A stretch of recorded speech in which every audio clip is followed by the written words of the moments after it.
How to add date and time watermark to your picture with camera on Samsung Galaxy S26 Ultra. Let's start the video. First of all, go to app library.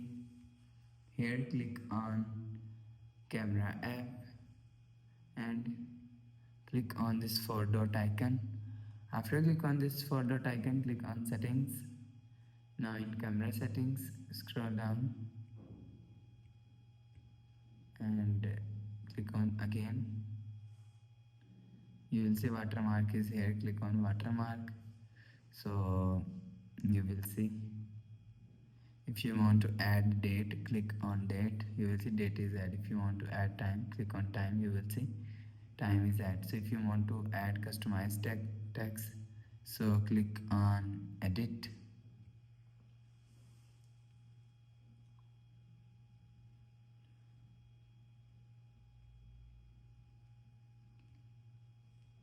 and click on save. After add customized text, go back and again click on camera app. After and take picture, you will see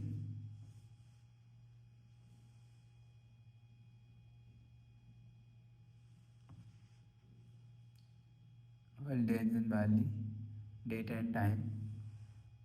After the process, go back to home screen. So that's how you can add date and time watermark to your picture with camera on Samsung Galaxy S26 Ultra. If you like the video, please subscribe. Thanks for watching.